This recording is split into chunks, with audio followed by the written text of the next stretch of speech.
Još jedan moj pik koji živi košarku. Čovjek sa orlovim rasponom ruku.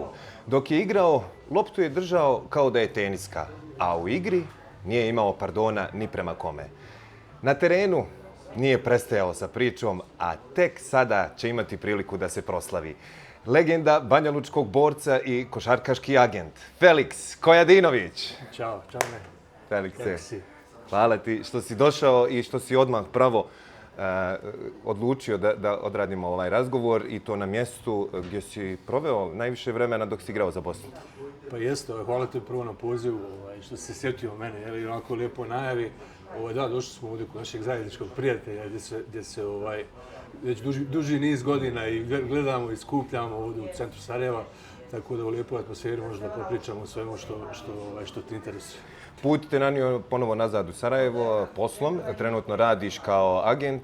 Kako si ušao u te vode? Možemo li od početka? Pa znaš kako, ja kad sam, mislim kako mi se kraj karijere približavao, onako poznajući i slušajući priču od drugih igrača koji su prestajali svoje karijere, uvijek je bilo pitanje šta poslije, šta da radiš, čime se baviš, sve to. I sam si rekao da sam na terenu puno pričao i to je istina, jeli? Svi su mi nekako onako nešto govorili, nagovještavali da bi ja mogu biti trener dobar, jel? Ti sam znaš, igrali smo zajedno, da sam dosta toga govorio na terenu i sve te stvari. Međutim, iz nekih, ajde kažem, onako praktičnih razloga ja nisam imao porodicu u tom momentu još uvijek i znam da je trenerski život jako zahtjevan i jako puno putovanja i otkaza i promjena, lokacija i svega.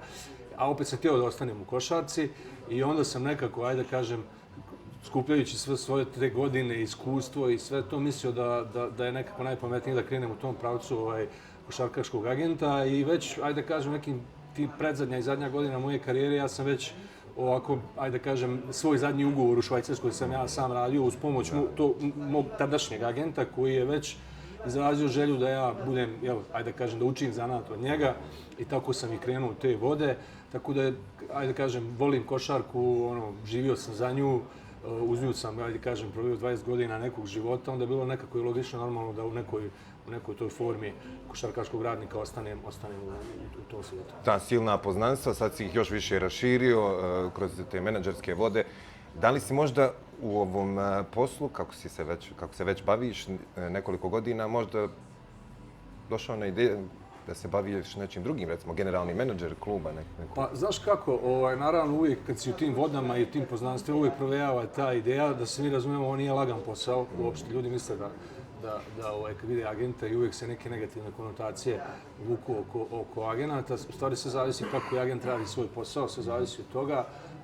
Ja, pravo ti kažem, uvijek mi se ta ideja nekog rada, konkretnog rada u nekom klubu provlačila. Nije se do sad ostvarilo, nije ni bilo nekih, ajde da kažem, ponuda vezano u tom smjeru, ali imamo i primjera ljudi koji su bili agenti pa su otišli u taj svijet klubova, rade s klubovima kao generalni menadžer, sportski direktor ili šta već. Tako da, naravno, uvijek postoji ta opcija. Ja sam, da kažem, već neki 10 godina u ovom agentskom poslu. Negdje sam na tom nekom srednjem nivou. Ne mogu da budem nezadovoljan s obzirom da je to svijet koji je prvo jako dinamičan. Sve se menja, evo sad sa ovim NCAA-om i sa svim tim, tako da su i povezivanje jako bitno da imaš kvalitetne partnere, ali ne možeš biti na čitavom svijetu kao jedin kada radiš.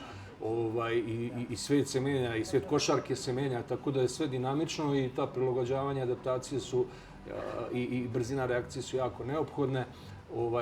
Kako da kažem, ja imam ambiciju neku i da idem i na veći nivo svega toga, ali kako da kažem, sve to vrijeme koje prolazi i radim i skupljam iskustvo i uspostavljam veze, tako da tu sam za sad, jesam i za sada to je plan neki da nastavim dalje s tim poslom. Neke mlade igrače koje trenutno zastupaš, možeš nam otkriti njihova imena, odnosno reći koliko napreduje? Znaš kako, s mladim igračima je uvijek najteži posao i sa strane i roditelja, i klubova, i agenata je to investicija. To je ulaganje za nešto što će da bude i sve to. Evo sad ja imam, mogu da kažem, jedan svijetao primjer i jedan lijep primjer i vezan je i za Sarajevo i za Bosnu. Znači zastupam sina od Damira Železnika koji je bio igrač Bosne ovdje i znamo se s tih terena i momak jako lijepo napreduje 2006. godište. Prošle godine bio je Rising Star kao player Austrijske lige seniorske, ove godine još bolje igra. neka nam je ideja i plan je da li ove godine ili sljedeće godine, vidjet ćemo sad već od planova i od razvoja da ide u NCAA. Jako Damir mu je inače trener u Kloster Neuburg, tako se zove klub u Austriji. I Damir je jako dobro razume šta je to potrebno za jednog mladog igrača i jedan je od roditelja s kojima imam jako dobru komunikaciju, jako dobro sarađujemo i razgovaramo i planiramo šta je najbolje za njegovog sina. Eto, dao sam ti jedan primjer. Nekoga ima tu sad i druge djece, ali ja mislim da je ovo dovoljno za jedan dobar primjer. I kažem, za Sarajevo je onako, bilo bi interesantno da jedan momak koji ima korijene odavde, znači Damir je Sarajlija, silom prilika je u Austriji tamo izvršio karijeru i igra, ali je njegov sin na jednom pravom putu da postane jedan vrhunski igrač. Sigurno igrač kojeg treba pratiti i dobro je da se nam skrenuo pažnju na njega, jer i za reprezentaciju treba mladi igrač. Mislim, on nastupa za austrijsku reprezentaciju, igra za sve njihove selekcije i sve to, ali on je rođen ovdje, mislim, tako da u principu sve je moguće. Nećemo valjda ostati bez još jednog.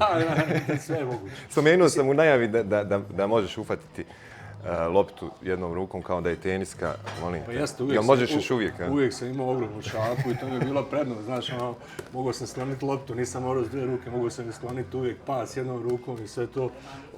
Dobro se sjećam toga. Jedino ako izliza na loptu, onda bježi, znaš, kad je uzmu pa je namažu, znači nekom prašinom nešto, ali ovako ovu, da. To je bila neka prednost, te ogromne ruke, tako da. Kavaj Leonard s naših prostora. Da, Kanđe i sve to, da. Moramo se vratiti u tvoje igračke dane. U Borcu je sve počelo, bio si najduže tu na početku, početkom 2000-ih, krajem 90-ih. Kakva iskustva nosiš? Čega se prvo osjetiš na taj period? Pa znaš kako, ja moram krenuti od jedne situacije, ti si malo mlađi od mene, ali ta moja generacija, ajde kažem 79 ili 78 i sve, mi smo sakrećeni onim što se nažalost dešavalo ovdje na ovim prostorima, tako da sam ja jako kasno počeo uopšte dodir za košarkom. Znači, ja sam za svo vrijeme tog nesretnog ovdje događaja koji je bio u Gradišci i ajde kad se 95. završilo sve to, ja sam 96. de facto sa 17 godina počeo trenirati košarku, što je ne kasno, prekasno, jel? Ali u principu sva ta situacija i sve to što mi se desilo tada u životu, jel? I sve to te nekako očvrsne da ti u stvari mnogo brže odrasteš i sazriješ kao čovjek i s druge strane ta nesrećna situacija ti tjera da ideš da grabiš mnogo više nego recimo kad nemaš ništa, jel? Onda grabiš, onda kad si gladan, onda guraš i tjeraš. I u principu ja sam došao iz male sredine, iz Gradiške u Banja Luku i znam samo da sam u glavi imao da ne želim nikada se vratiti. Znači, onda mi nije bilo teško i dodatni trening i i na betonu trenirati i tadašnji trener Dragan Mičić-Đera, ne znam da li ti je poznato ime, mislim, mi smo s njim provodili dane i sate na tim terenima i to ja jednostavno nisam imao nikakvu dilemu u glavi šta je moj put. I valjda je to negdje, sad kad unazad gledam, valjda je to negdje i odredilo to moje.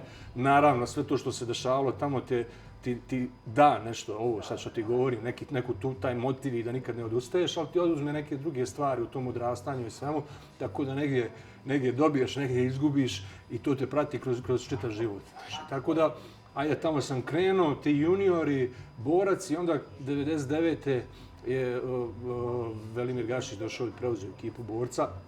I Borac je tada igrao 99. 2000. igrao kup sa Porte i već je bila zajednička liga i BiH i ja sam se tu kroz ljeto nekako radeći s njim i tim nekim probnim trenizima koji je bilo dosta nametnuo i to je bio prvi trener. A evo sad iz ove perspektive i svega ovoga što se dešava, on je čovjek koji je bio jako blizak sa sada već pokojnim Duletom Vujoševićem, je imao isti taj princip, znači uvijek je volio da da šansu mladom igraču. I ja sam te sezone, ajde kažem tako, iz nekog svog neočekivanja dobio šansu kod njega da i u kupu sa Porte budem starter. Naravno, ja sam to ništa poklonjeno nije bilo, znači to je bio krvav rad. Bio sam starter sa jasnim zadacima, znači imao sam svoje zadatke da kidam odbranu, da nema akcije za mene, nema ništa, ali uloga je ta. Ja sam to svoje radio i to je davalo nekog rezultata. U isto vrijeme sam učio od igrača koji su časte godine igrao sa Slađanom Stojkovićem, Zoranom Kukićem, tu je bio Saša Vuleta, tu su bili ozbiljni igrači koji su imali ogromni iskustvo. Znači ja sam isto vrijeme s njima se takmičio na treningu za svoju poziciju, a u isto vrijeme učio od njih dosta, jer je već tad bilo naznake da Borac, ajde kažem, i Gokeja je dolazila, a Borac je već onako bio ajde kažem, nije bio u padu, ali već se osjećalo da to, znaš, da je to negdje, ta godina Kupa Sport, da je to neki pik, da je to neki maksimum. Međutim, nastavilo se dalje, samo moja uloga se kroz sljedeće godine povećavala, kroz 2001., 2., 3., 4. I borcu sam se afirmisao kao košarkaš i naravno to je jedno fantastično i prelijepo vrijeme koje sam ja proveo tada i mislim da borac evo do dana današnjeg nije uspio da ponovi tako napuni dvoranu i da tad se tražila, kad smo igrali ABA ligu, tražila se, mislim, evo sećam se protiv Cibone, evo sad sam se naježio, nama kažu sat vremena prije utakmice, dođite mi, dođemo prije utakmice, možda uđemo, možda priđemo u dvoranu od navijača koji je napolju, stoje unutra sve puno. Znači tad je grad stvarno živio za košarku i to je bilo jedno fenomenalno vrijeme. Ja se nadam da će borac uspjeti da se vrati na te staze i bilo bi mi jako drago, ali da kažem, tamo sam se afirmisao košarkaški i otišao odatle i neka najljepša sjećanja iz svih tih dana me vuku na taj period. Znam da ti nikad ništa nije bilo teško ni trenirati. Također osjetio sam i na svojoj koži da si jako prgav igrač, to moram spomenuti. Ali vidi, znaš kako, to sad, ja sam, naravno kad prođe karijera pa čovjek razmišlja o tome. Evo, ja jesam bio takav, ali nisam bio pokvaren. Ja sam bio, kako ti kažem, i tu dođu, ja to sad ovim mlađim naraštajima govoriš, tu dozu pozitivne drskosti ili prgavosti moraš da imaš. To ima svaki vrhunski igrač. Čak da ne kažem i gori su. Znači ja znam, igrajući kroz svoju karijeru, dosta igrača koji su bili vrhunskog nivoa, koji su bili veliki i gori prgavci i sve. A to je nešto, ja mislim da ta prgavost dolazi iz nekog takmičarskog navoja. S toga želiš samo da pobediš. Ja sam stvari i danas igram rekreativno tenis i to pa imam taj problem, vučem tu prgavost i tu borbenost i tu želju za pobjedom koja te nekad odvede i u destrukciju i odvede te da možda i drugim ljudima pokazuješ sliku sebe onako kakav nisi, pogotovo privatno kad se sve završi, ali jednostavno taj žar u pobjedi te nekad odvuče da budeš i bezobrazan i negativan i sve ostalo, ali ja mislim da je to sve dio sporta i da je to sve dio nečeg, zamisli da smo svi ravni ko onda ne bi bilo. Ali ja se sjećam i to dok sam u Borcu bio, pa tih utakmica ovdje, pa ne znam, 2004. i 2005. pa kad se Neno Marković vratio, pa i ovo, pa i Neno je bio čitav život prgav, jel? Ali je napravio vrhunsku karijeru, da nije imao tu crtu, pa ne bi sigurno je napravio. Tako da to moraš da nosiš u sebi, ali jako bitno da možda je kontrolišeš. To je ono što je bitno, neki uspio, neki ne, ali mislim da to niko ne može se zamjeri. Kakva iskustva nosiš iz inostranstva? Nastupao si i za Marusi, i za PAOK, za još neke klubove, spomenuo si Švajcarsku, ajde na kraju karijere. A je li ti bilo dosta teže tamo u inostranstvu nego kući? Znaš kako, velika je promjena. Evo, ja ću sad reći jedan primjer, moj lični primjer i jedno od mojih velikih životnih grešaka. Ne znam, ne možu kažeš šta bi bilo, kad bi bilo, ali moja odluka ili neko moje nestrpljenje i to mi je negdje najžalije nešto što ja... Moja sezona 2005-2006 u Vojvodini, ja sam igrao 2 godine u Vojvodini posle Borca. ABA liga, da, ABA liga. Mi smo napravili rezultat fenomenalan, igrali smo ovdje Final 8 u Sarajevu i izgubili smo od FNP-a, Tepić Milenko imao šut za pobjedu.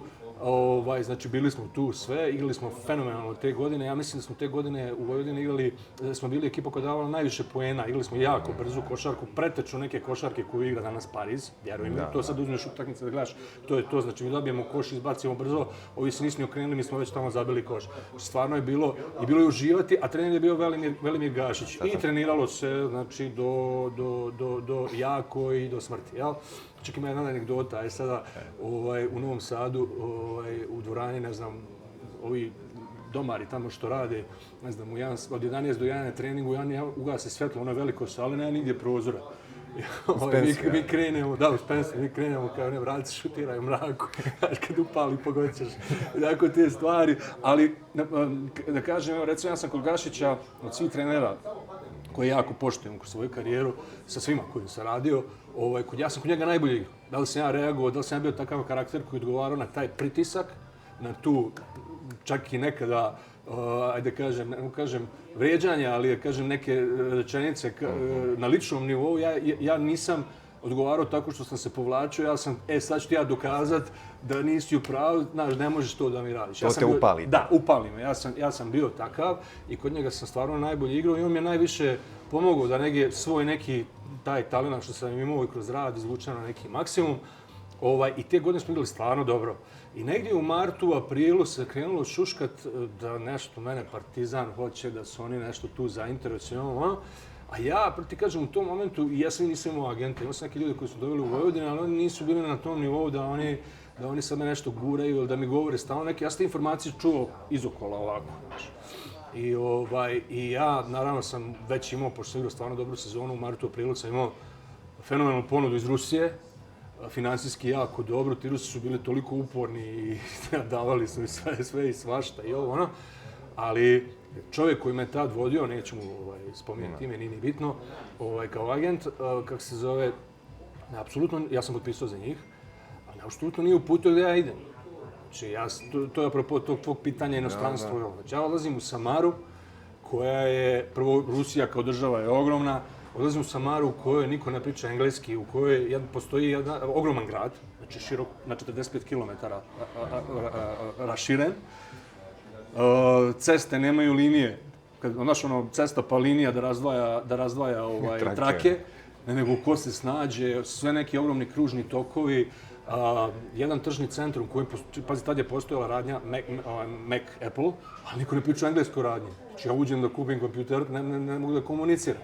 Pa sam tako ubrzano morao da naučim ruski, između ostalog, ajde kažem nešto pozitivno, ali kako ti kažem, ekipa koja je bila bazirana na trener je bio Tihonenko, ali ekipa koja je bila bazirana na svemu, osim na sportu i košarci i treningu. Znači ja dolazim iz nečega što je surovi profesionalizam, trening i rad, dolazim u nešto što je bazirano apsolutno, znači... Kao rekreacija. Da, anegdota. Mi smo imali centra ruskog, pošto znaš kako, Samara je bila neki klub u sredini. Nije mogao da dođe dobrih ruskih igrača, onda je bilo skupljaj šta god možeš. Mi smo imali centra koji je dolazio pijan na treninge. I onda ja nisam znao, ja uđem na trening, on pred svaki trening sjedi na onom trenažnom bajku i vozi 20 minuta. Ja pitam, posle nekog vremena pitam što on stalno se zagrijava, šta? Ma ne kaže, trezni se, kaže. Mislim, takve stvari. I onda ti dođeš u situaciju da si ti pogubljen. Apsolutno pogubljen. Dođem do toga da ja u novembru plus nisam bio pripremljen na pojmo tamo 7 torbi poveo kera. U novembru ti je već minus 15 ker neće izađe napolje iz zgrade, razumiješ koliko je hladno. Mislim, onako baš jedna situacija u kojoj i sad taj novac i sve to što tebe ne čini ni malo sretno. Mislim, ja nisam imao problem s njima, ja sam igrao dobro.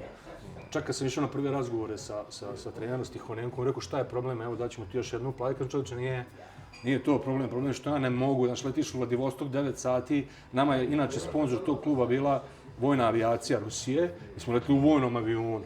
Znači ti ulaziš u avion koji nema stepenice, koji ulaziš u avion ovako, nego imaš merdevine sa strane. Znači baciš gore turbina, skojnik, penješ gore. Do Vladivostoka 3 puta slećeš da napuniš gorijevo. Onda, ne znam, letiš u Surgut da igraš, ne možeš od Magle da letiš u drugi grad. Sve su to stvari koje te potpuno odvlače od košarke i jednostavno ne uživaš. A ja sam vamo, koliko god mi je bilo teško i naporno, uživo, jer smo mi ko ekipa pravili rezultate i sve to. Onda dolazi totalno paradoksalna situacija gdje ja iz Rusije odlazim i potpisujem za PAOK, gdje u PAOK-u me dočekuju Vlado Šćepanović, Drago Pašalić, Đuro Ostojić. Plate nema 3 mjeseca, ali meni super, razumiješ, kafa, sok, igramo lijepo, znaš, svi se razumijemo, naši smo, znaš, onako, kako ti kažem, ljudski je bilo mnogo prihvatljivije, iako je finansijski bilo katastrofalno, ali ajde kažem, pred kraj sezone, s obzirom da se nije plaćalo, neki igrači nisu htjeli da igraju, ja sam bio tako odgojen ili ne znam šta, da mene to baš nije interesovalo, znaš, i u Borcu su mi kasnile pare, pa ja igram do kraja. Tako da sam i ovdje igrao do kraja i play-off igrali smo protiv Olimpijakosa, stvarno sam odigrao dobro. Čak ima i tu jedna anegdota, koliko je tačna, ne znam, ali znam da nismo imali pare. Igrali smo prvu utakmicu četvrtfinala s Olimpijakosom u njihovoj dvorani, izgubili. Došli u Solun i molimo Boga da ne pobjedimo. Puna hala, ali mi molimo Boga da ne bi išli opet u Atinu, jer je, ne znam, tipa 8.000 eura je avion i hotel za neki i po. I mi pobjedimo, znaš, jedna je bila frka da je, ne znam, Peđa Stojaković je dao pare da se to odradi i sve to, i čak i u zadnjoj utakmici nismo loše, jel? I onda sam prešao u Marusiji, tamo sam se zadržao već 3-4 godine, tamo je bilo prelijepo, fantastično, mali klub, ali savršena jedna priča. Je li bilo novca tamo? Tamo je bilo sve, druži na poruku, znači poruka ti 31. ili ranije stiže. Tamo je bilo sve super, sve savršeno, jedna ozbiljna organizacija. Ja sam uživao, s tim što sam se povrijedio pred kraj sezone. U međuvremenu se promijenio generalni menadžer, iako su oni htjeli da ja produžim ugovor. Promijenio se generalni menadžer, doveo nekog svog igrača, ja sam došao u Ukrajinu, kod Joce Arsića koji je bio trener u Vojvodini. Isto mi je bilo lepo do pred kraja dok nije, pošto je to bila, tad su se 2 lige igrale u Ukrajini, bila jedna regularna Fibina i druga privatna. Mi smo igrali ovu privatnu gdje je bilo mnogo više para, ali pred kraj sezone, kao i većina klubova, kad vidi da nije napravio neki rezultat, onda počne da muljaju sa parama. Ja sam otišao mjesec dana pred kraj. Onda je to povratak u Bosnu. Eto, sad tu ćemo se zaustaviti. Tu ćemo se zaustaviti. Samo na kratko ćemo se zaustaviti, jer vidim se karijera ti je bila up and down što se tiče novca, kašnjenja, plata. Iskustava raznih. I onda dođeš u Bosnu gdje ti je bilo sve med i mlijeko. A znaš kako, ja sam došao u Bosnu jer sam ja htio iz tog nekog levela Ukrajinske lige i te neke poluprivatne lige. Ja sam već tada imao 30-31 godina, htio sam se vratiti u ozbiljnu košarku. I Vlada Vukojičić me zvao, to nije bio početak sezone, već posle nego drugo, treće kolo. Ja sam došao u Bosnu koja je već tad počelo da škripi, već je počelo nešto, iako ja, pravo ti kažem, nisam se vodio time nešto da sam se ispitivao, ja sam htio da se vratim jer sam novac stvarno dobar zaradio u Ukrajini. Izvini, to je bila posljednja sezona Bosne u ABA ligi prije ove. Jeste, to je bila posljednja sezona Bosne u ABA ligi i te godine smo, kako se zove, osvojili kup Bosne i Hercegovine. Ja mislim, gdje je bilo? U Čapljini. Čapljini je bio dio svega toga. Šta bio, držao pehar? Da, držao pehar, rukama ga držao sad. Ja. Tako da, s te strane, kažete, sve su se neke čudne stvari dešavale, nema para, nema novca, problemi u ekipi, poluucene, hoćemo igrati, nećemo igrati, trenirati i sve to. A između nas na terenu je ovako je stvarno bio super odnos i igrali smo i borili se svaku utakmicu. I čak se sjećam, ta utakmica sa Zadrom koja je došla, to je bila negdje u martu, u aprilu mjesecu, ovako pred kraj, možda 3-4 kola pred kraj. Bilo je, ako izgubimo, gotovo je, oprosti se od ABA lige. Znam da je bilo neki polucena, da ćemo igrati, nećemo igrati, nećemo da treniramo, joj namjerno ćemo izgubiti ovako, onako da desi se utakmica u kojoj mi dobijemo Zadar, ja sam tu utakmicu imao triple-double, to mi je da kažem, highlight karijere, ta utakmica, gledao sam je par puta onako čitav, da je pogledao, dijelove sam gledao dosta puta, gdje stvarno čitava ekipa je odigrala. Zadar je tad bio top 8, gore su bili, dobijali su, isto je Jusuf bio trener i znam da je bilo onako baš, radovali smo se i posle utakmice i na kraju smo uspjeli da ostanemo u ABA ligi. Znači nismo ispali, nismo bili zadnji, bili smo, ne znam, 4. i 5. odozdo. Ostali smo u ABA ligi i onda dođeš u BiH prvenstvo u kojem počnu tako opet prečudne stvari da se dešavaju i na kraju se sezona završi sa dugovanjima, sa svim problemima i od tog momenta je negdje Bosna počela da baš tone do ovog neke momenta sad gdje se to sve vraća već na neki ozbiljan nivo. Nadam se da će biti tu i da će ostati dalje. Tako da, eto kažem, to je bila moja godina u Bosni. Ja sam poslije toga otišao, vratio se u Marusi, odigrao još jednu godinu, 1,5 skoro sezonu u Grčkoj i tu je, ajde, skratit ću, mi smo se skupili te godine 10. oktobra, a liga počinje 15. oktobra, možda 5 dana. I prvo kolo, sjećam se kako dobro, a pazi u ekipi, 5 ludaka, bukvalno u petorci. Znači imali smo Gagaludisa koji je poznati ludak u Grčkoj, imali smo Komotosa koji je najteži čovjek i saigrač koji može biti. Bio je Bagarić, centar, inače ostali smo prijatelji i čujemo se često. Ja i još jedan Grk. I ovo ostalo sve bila djeca oko nas. Prvo kolo igramo protiv Nene Markovića protiv Panionija se ugostimo i izveknemo. Ja se sjećam, ja sam poslije utakmice bio kod Nene na večer i znaš kakav je Neno kad izgubi, ja ne mogu da se radujem, a on ne može da se nasmije. Tako da je neugodna tišina, kao da ste u liftu negdje. Ali čitava sezona bila luda, kaže, tim smo se skupili, tad kad smo se skupili, na kraju smo u ligi završili 6 od 14 ekipa. Igrali smo fenomenalno, imali smo trenera koji je više bio psiholog nego trener, znao je s nama, ajde kažem, tim ludacima i stvarno smo dobro igrali, ispali smo Darisa u play-offu i tu ima anegdota, isto smo u četvrtfinalu izgubili tamo, dobili kući, naš predsjednik tada nije bilo para, nije bilo ništa, pa što, kako, ovako. Tadašnji trener, mi odemo u Solun na 3. utakmicu, Edo Bačić igrao za Arista, da. Noć prije utakmice, aj možeš si na Buzuki, brate, kakva utakmica, sutra zezancija. Tako da svega je bilo u tim karijerama. Poslije sam otišao u Keravnos, na Kipar, tad sam već imao 33. godina.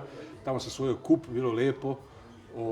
egzotična zemlja, nije baš košarkaški, da kažem, na najvišem nivou, ali ja sam bio svjestan već da moja karijera polako prilazi kraju, onda sam otišao u Švajcarsku, tamo je bilo totalno drugačije, sve drugačije, od kulture, košarke, navijanja, shvatanja pobjede i poraza i svega. I već sam negdje na pola sezone znao da je to kraj, jer i sam znaš kad dođu te godine, sa 34-35 ti moraš da odlučiš, ili ćeš se razlačiti sljedeći 4-5 godina ili ćeš ti 4-5 godina da uložiš u nešto čime ćeš se baviti u drugom životu, jer to je bukvalno. Znači, ovo van košarke, šta se dešava, to je totalno drugi život i dosta momaka, nažalost, nije pripremljeno na to šta se dešava i kakvih svih situacija ima. Tako da, eto, kažem, to je moja bila odluka da završim tada posle Švajcarske i da uđem u ove vode i polako da slažem i porodicu i sve ostalo. Ispričao si nam, eto, skoro čitavu svoju karijeru, gdje si sve bio i šta si radio.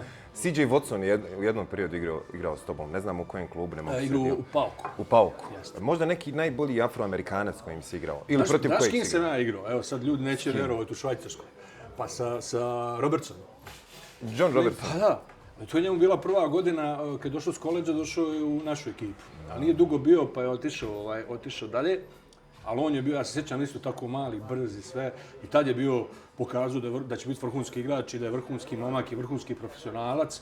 Eto, jedan od igrača, kažem ti, igrao sam stvarno sa dosta dobrih igrača i u Bosni, i u Borcu, i u reprezentaciji, i svuda. Ko je bio u reprezentaciji kad si bio tad od naturalizovanih? Henry Domerkant. Bio je Henry Domerkant i bio je Bremer. Ali Henry Domerkant je bio, sad da se sjećam, to je bilo prije 20 godina, 18 godina. Ali Henrya se sjećam baš dobro i sjećam se Bremer. U našem narodu poznat kao Hajro. Hajro je. Skoro smo se nešto, on je pomoćni trener u Chicago Bullsima, pa smo se skoro nešto dopisivali tu i sad ja napisam Hajrudine, a onda meni odari brate i tako. Isto vrhunski, jedan momak i vrhunski košarkaš i znamo se on igrao u Olimpijakosu kad sam igrao u Marusiju, tako da... I evo, kroz priču smo nekako spomenuli i taj novac i kad je kasnio i opet za njega igramo, zbog toga igramo košarku na neki način. I svi ti silni problemi, ali opet ta hemija u ekipi, ona te održava u životu i izvlači negdje na površinu. Kakva je bila situacija tad, moramo se dotaći reprezentacije, selektor je bio čovjek kojega više nema među nama, Sabit Hadžić. Nije tad bilo bajno koliko se... Ja sam bio u reprezentaciji u 2 ciklusa. Bio sam 4 godine ukupno, bio sam kod Sabita, a prije toga sam bio kod Nene, znači prvoj turi. Mogu da ti kažem, kod Nene, meni ostaje veliki žal što nismo napravili neki rezultat, mada u tom periodu je bilo mnogo teže doći na evropsko prvenstvo nego što je sada. Tad je bilo 16 ekipa i onda smo morali proći kvalifikacije i predkvalifikacije. Te 2 godine, ja sam bio 2 ljeta kod Nene, bilo fenomenalno u smislu hemije, u smislu naših odnosa, druženja, svega toga, ali kažem ti, mi smo da li je to sad splet okolnosti ili nisu bili uslovi, znaš, igrali smo na menorci te predkvalifikacije, u stvari to zadnje kvalifikacije, poslije toga ideš odmah na evropsko i to. Mislim, ta putovanja i sve to što smo mi prolazili tada i odnos saveza i u stvari jačina saveza u tom momentu, to je bilo onako na jako niskom nivou, nismo se pratili negdje i nažalost smo, kažem ti, došli u sobe u 5 ujutru, se raspakovali u hotelu, sljedeći dan u 5 popodne igraš. Znaš, onako suludo i to smo došli sa 5 strana, sa 6 aviona i Terry Kessel je došao bukvalno 3 sata prije utakmice. Negdje zaboravili ga na Kessel je igrao prve godine. Eto, znaš. Tako da to bilo onako, s jedne strane fenomenalno ljudsko iskustvo i odnosi i hemija, a s druge strane rezultatski mi je žao. Nisam uspio nikad da odem na Evropsku, jer u sljedećem ciklusu kod Sabeta isto nismo uspjeli da se kvalifikujemo, a sljedeće godine su oni otišli zato što se proširilo. Da. Pa su otišli. A ja nisam otišao. To je 2011. Ja sam se tada oprostio od reprezentacije i to sam njima rekao kad se završio taj ciklus iz nekih svojih razloga. Kod Sabeta je to bilo onako malo, kako kažem, on je vrhunski čovjek. To je, nema sumnje. Mislim da možda nije baš, kako kažem, nije bio od onih trenera, a nama je tada trebao neko tvrd jak. Da, a on nije bio takav žestok. On je više bio da te kao odnose, a nekako ti odnosi nije baš bilo moguće da se to posloži. Jer sam znaš, u reprezentaciji koliko god ona, kako se zove, treba bi da okuplja, nikad ne znaš iznutra kakvi su neki lični interesi i svega toga pokazivanja, utakmice, ovako, onako. I tu treba neko da hendluje i da vuče u nekom dobrom smjeru da bi ta reprezentacija napravila rezultat. Kažem ti, meni je bilo žao, ljudska i odnosi, iskustva su mi ostala super, tu su ljudi s kojima se ja danas čujem i viđam, ne znam, s Damirom Krupalinom sam u odličnim odnosima i sa ostalim, i sa Amerom se čujem, i sa Elkom nekad preko Facebooka, skoro sam sreo Huku, i čuli smo se prošlo ljeto i sad sam ga sreo u Novom Sadu. Tako da, naravno, svako svojim poslovima i životima, ne može sad mi da se viđamo, ne znam nija kako, ali u konekcijama smo, u vezama i čujemo se i sve to i uvijek se prisjetimo uvijek neke anegdote i neke zezanja i svega toga. Trebali bi vas okupiti ovako na jedno mjesto i onda upaliti kameru. Da, sad kad bi to kad bi krenuli pričati, to bilo, znaš, mislim, bio pričao sa Amerom, pa vjerovatno tu svega ima, sa svih strana vučeš neke, koliko god bilo neki, kažem, negativni stvari, ti vučeš i dobre stvari, tako i iz reprezentacije isto. Toliko poznanstava, na kraju sve je to jedno veliko bogatstvo. Evo, spomenuo si neke ljude. Na kraju krajeva ne bi se mi nikad vjerovatno ni družili, ni uradili razgovor da nismo zajedno igrali. Bio si talentovan, jako. Ja sam ti rekao, bio si prgav. Ali dosta sam naučio iz toga, stvarno. Jer to, kao što si rekao, te stvari, da ti je stalo, da imaš želju i to je sve u pozitivnom nekom smislu. Ja mislim da je nećemo reći koliko si me puta udario i to. Da, kad malo analiziram to unazad, ja mislim da kod mene došlo iz tog nesretnog rata. Znači, iz tog da je to mene natjeralo da ja uvijek imam taj borbeni neki, nisam ja bio aktivan učesnik toga, ali da jednostavno taj do or die što imaš u sebi, znaš da uvijek kad dođe ta situacija ti ideš u taj fight mode. Sad kažem, kroz tu prgavost i kroz ovo, i to me tjeralo i da treniram i da radim jače. Jednostavno, to je bilo usađeno kroz to moje odrastanje u dio mog karaktera i svega toga. I dan danas se uča. I ja ti kažem, ja to ne mrzim kod sebe. Ja mrzim sam kad ne mogu kontrolišem. Ali jednostavno, ja bih volio da dosta djece s kojima sam ja radio i dosta igrača, bih volio da imaju to, a da mogu da kontrolišu, to može samo dobro donijeti, to je sigurno. Jer svaki sport i svaki tim ima isto također nepisana neka pravila unutar tima i način na koji se trebaju mlađi ponašati. Ja sam također od tebe dosta toga naučio. Sad možda na malo teži način, ali... Pa nisam ja, kako ti kažem, nisam ja nikada... pogotovo, znaš, ja sam bio nekad mladi igrač. Nisam ja nikad mladi igrač tretirao ko sad nešto loše i ovako, onako, ali generalno te godine u Bosni, već bila jako teška situacija da se, znaš, nosili smo se sa milion nekih stvari, van terena i svega toga i onda je to sve bilo, znaš, dosta te naše nervoze, nije samo moje, nego i ostali, je dolazilo od tih stvari van terena i lažnih obećanja i svega. Ja znam kako je trenerima tek bilo da radiš. Mislim, to je bilo nemoguća misija.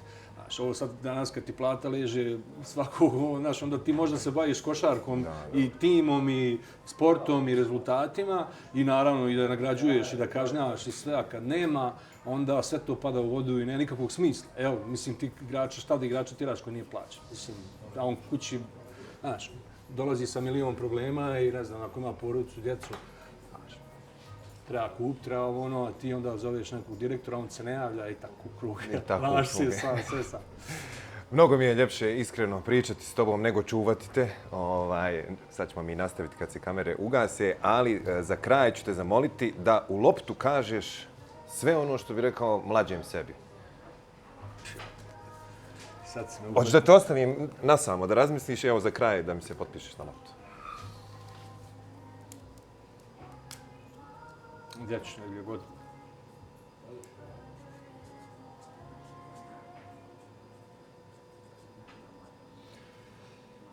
Joj, šta bi rekao? Rekao bi svašta. Sve ona zna. Ne znam. Da njoj kažeš. Njoj reci sve ono što bi rekao sebi. Mlađem, evo ne mora biti striktno 18 godina negdje. Malo više strpljenja.